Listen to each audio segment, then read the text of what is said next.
In some situations, a society may decide to permit a monopoly to exist.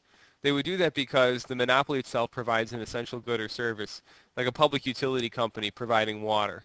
So we need water, it's an important good, but we realize too that a monopoly in that situation is pretty much going to be unavoidable because it's a natural monopoly situation. It just makes sense to only have one firm. So we're going to permit the monopoly to exist, but now we have to regulate the monopoly in order to prevent it from using its monopoly position to take unfair advantage of consumers. So the graph that we'll start off with, especially in this case, is a natural monopoly graph. And as we can see, the natural monopoly is going to produce its profit maximizing quantity like every other firm, where MR equal MC. So I'll mark that as Qmax, as in profit maximizing. And in this case, the monopoly is going to realize profits equal to price minus average total cost times the quantity.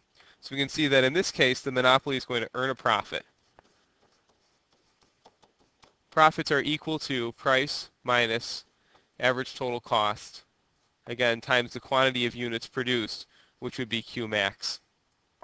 So we can see that in this case, the monopoly is producing what we would call socially efficient quantities, because we know that a competitive market would produce where price equals marginal cost. So a competitive market is going to produce all the way over here.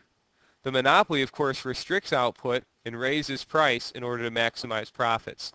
So the situation the society finds itself in is that it needs to get more production. The way it does this is by just changing the price that they're going to allow the monopoly to sell the good at. So instead of allowing the company to just sell at whatever price it likes, we can institute different prices for the firm and tell them that they can legally only sell their product at that price.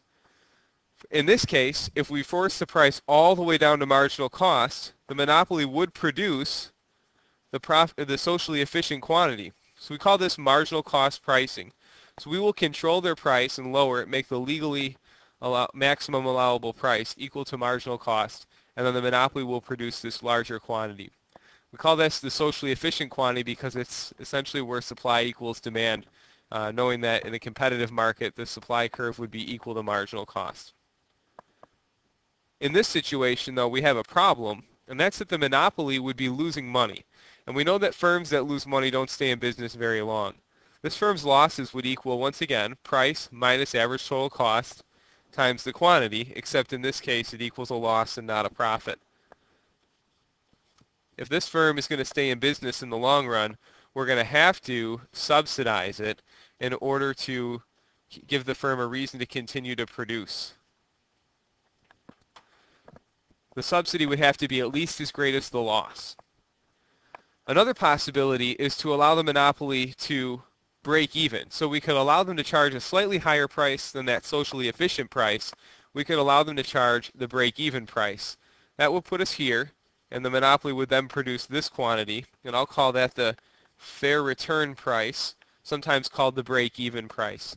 So in this case, price equals average total cost, so profit equals zero. There's no profit or there's no loss. In reality, oftentimes they'll allow firms to keep some profit because it gives that monopolist a reason to be efficient as well as stay in business.